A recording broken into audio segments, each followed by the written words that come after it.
Halo, selamat jumpa kembali bersama saya. Perkenalkan, nama saya Tadeus Mari SPD, calon guru penggerak angkatan 4 Kabupaten Sika. Sebelumnya saya mengucapkan terima kasih kepada fasilitator saya, penur dan pengajar praktik saya, Ibu Linbari, yang selalu membimbing, mengarahkan, memberikan support dan mendampingi saya dalam mengikuti pendidikan guru penggerak ini. Izinkan saya dalam kesempatan ini membahas tentang tugas koneksi antar materi modul 3.1.A.9 terkait pengambilan keputusan sebagai pemimpin pembelajaran. Dalam tugas ini terdapat 10 pertanyaan yang akan saya coba membahasnya satu persatu. Mari kita bahas satu persatu dari 10 pertanyaan ini. Pertanyaan yang pertama, bagaimana pandangan Ki Hajar Dewantara dengan filosofi Pratap Triloka memiliki pengaruh terhadap bagaimana sebuah pengambilan keputusan sebagai seorang pemimpin pembelajaran diambil? Pratap Triloka yang digagas oleh Ki Hajar Dewantara yang terkenal dengan semboyan Ingarso Sungtolodo Imadia Mangunkarsa Tutwuri Handayani. Ini artinya di depan memberi teladan, di tengah membangun motivasi atau dorongan, di belakang memberi dukungan. Tentu sebagai pendidik kita harus menyadari bahwa setiap anak membawa kodratnya masing-masing. Kita hanya perlu menuntun segala yang ada pada anak, mengarahkan dan memberikan dorongan supaya anak dapat berproses dan berkembang. Dalam proses menuntun, anak akan diberi kebebasan. Dalam hal ini, guru sebagai pamu memberikan tuntunan dan arahan agar anak tidak kehilangan arah serta membahayakan dirinya, serta anak menemukan kemerdekaannya dalam belajar sebagai berdampak pada pengambilan keputusan yang tepat dan bertanggung jawab.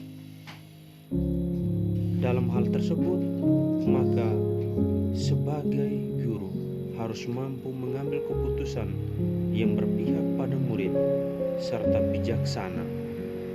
Berdasarkan hal tersebut, maka sebagai guru, dalam hal ini sebagai pemimpin pembelajaran, sudah sepatutnya menerapkan pengambilan keputusan yang berpihak pada murid. Dengan menerapkan 4 paradigma pengambilan keputusan, 3 prinsip penyelesaian dilema, dan 9 langkah pengambilan dan pengujian keputusan. Pertanyaan yang kedua, bagaimana nilai-nilai yang tertanam dalam diri kita berpengaruh kepada prinsip-prinsip yang kita ambil dalam pengambilan suatu keputusan? Etika terkait dengan karsa karena manusia memiliki kesadaran moral. Akal dan moral, 2 dimensi manusia yang saling berkaitan. Etika terkait dengan karsa karena manusia memiliki kesadaran moral. Dari kutipan tersebut kita bisa menarik kesimpulan bahwa karsa merupakan suatu unsur yang tidak terpisahkan dari perilaku manusia. Karsa ini pun berhubungan dengan nilai-nilai atau prinsip-prinsip yang dianut oleh seseorang, disadari ataupun tidak. Nilai-nilai atau prinsip-prinsip inilah yang mendasari pemikiran seseorang dalam mengambil suatu keputusan yang mengandung unsur dilema etika. Tentunya ada prinsip-prinsip yang lain, namun ketiga prinsip di sini adalah yang paling sering dikenali dan dapat kita gunakan sebagai seorang pemimpin pembelajaran dalam mengambil sebuah keputusan. Ketiga Ketiga prinsip ini seringkali membantu dalam menghadapi pilihan-pilihan yang penuh tantangan yang harus kita hadapi sebagai pemimpin pembelajaran. Ketiga prinsip tersebut adalah: yang paling pertama adalah berpikir berbasis hasil akhir, yang kedua berpikir berbasis aturan, dan yang ketiga berpikir berbasis rasa. Dan nilai-nilai yang tertanam dalam diri seorang pendidik tentunya adalah nilai kebaikan, kejujuran, tanggung jawab, disiplin, toleransi, gotong royong, dan nilai kebaikan lainnya. Nilai-nilai tersebut adalah nilai-nilai yang paling kita hargai dalam hidup dan sangat berpengaruh pada pembentukan karakter, perilaku, dan bimbingan dalam kita mengambil sebuah keputusan. Pertanyaan yang ketiga, bagaimana kegiatan terbimbing yang kita lakukan pada metode pengambilan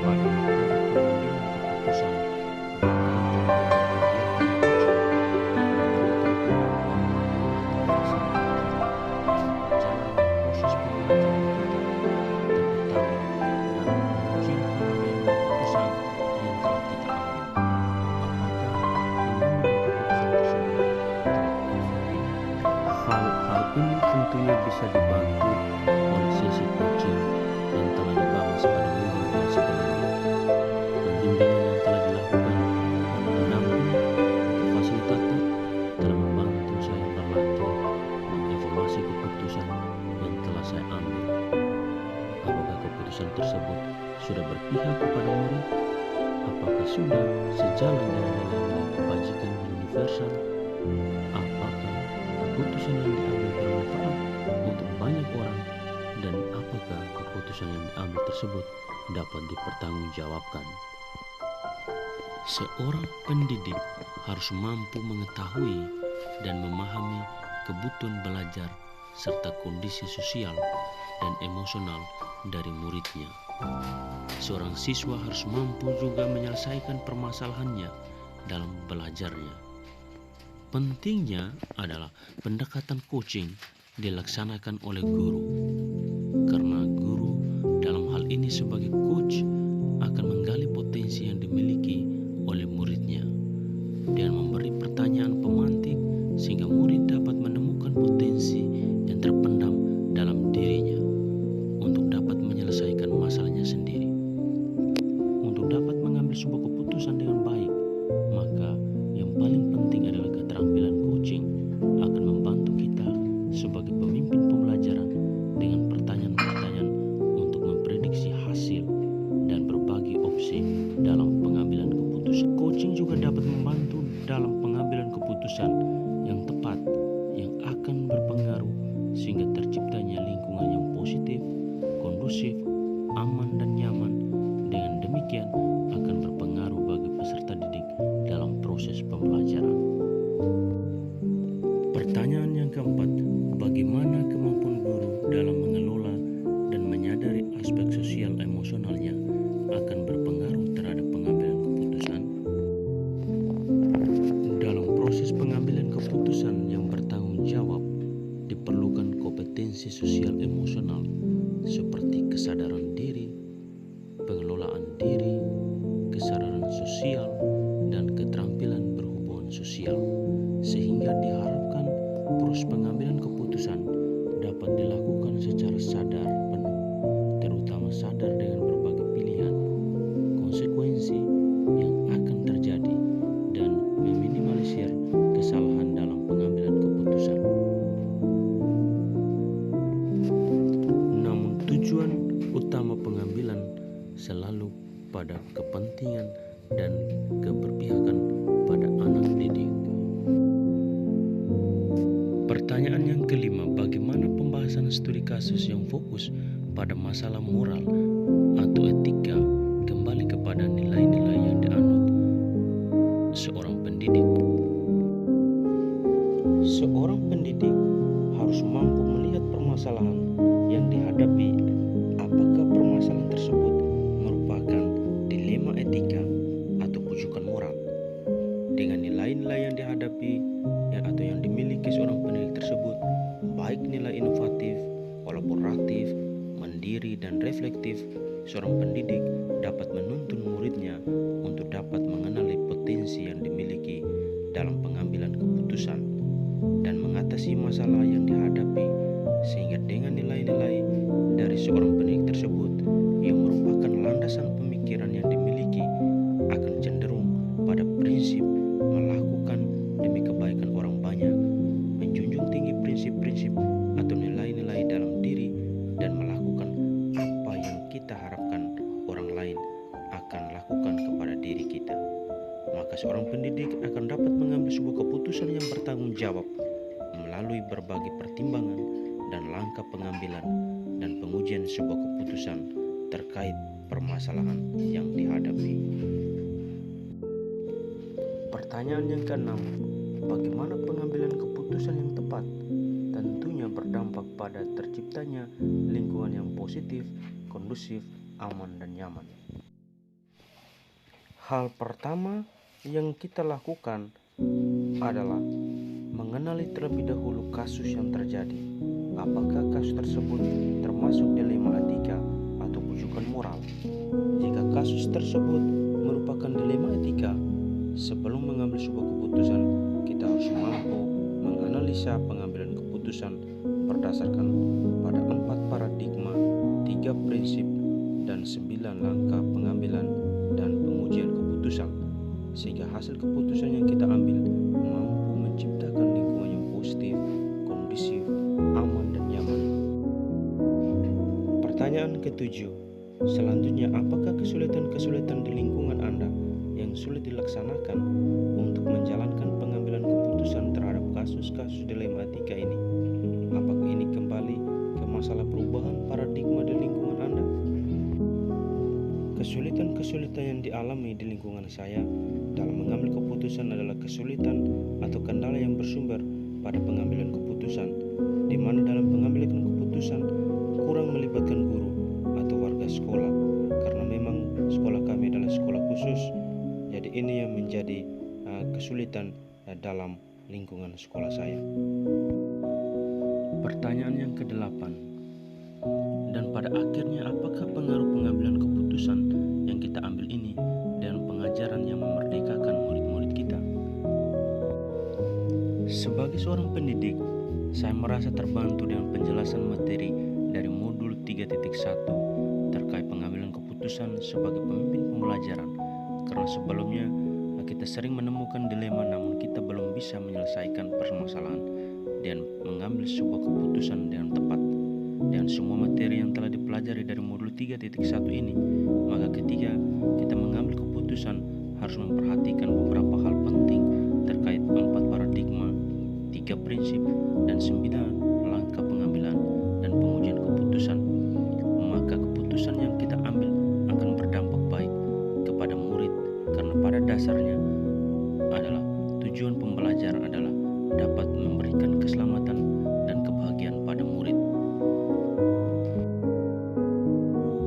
Pertanyaan yang kesembilan, bagaimana seorang pemimpin pembelajaran dalam mengambil keputusan dapat mempengaruhi kehidupan atau masa depan murid-muridnya? Untuk mengambil keputusan sebagai pemimpin pembelajaran, kita harus benar-benar memperhatikan kebutuhan belajar murid.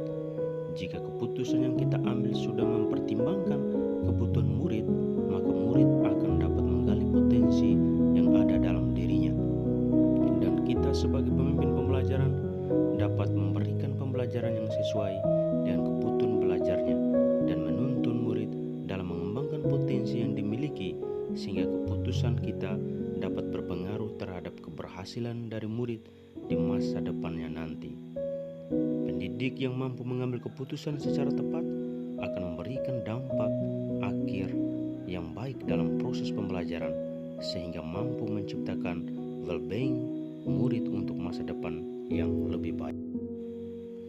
Pertanyaan yang ke-10, apakah kesimpulan akhir yang dapat Anda tarik dari pembelajaran modul materi ini dan keterkaitannya dengan modul-modul sebelumnya?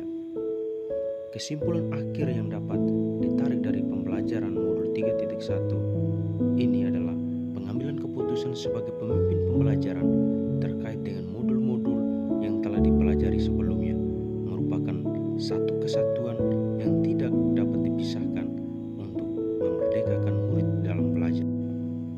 Dalam pelaksanaan proses pendidik, seorang pendidik harus mampu melihat dan memahami kebutuhan belajar muridnya, serta mampu mengelola kompetensi sosial dan emosional yang dimiliki dalam mengambil sebuah keputusan sebagai pemimpin pembelajaran. Untuk dapat mengambil sebuah keputusan dengan baik, maka keterampilan coaching akan membantu kita sebagai pemimpin pembelajaran dengan pertanyaan-pertanyaan untuk memprediksi hasil dan berbagai opsi dalam pengambilan keputusan. Keterampilan coaching ini dapat membantu murid dalam mencari solusi atas masalahnya sendiri, tidak sebatas pada murid.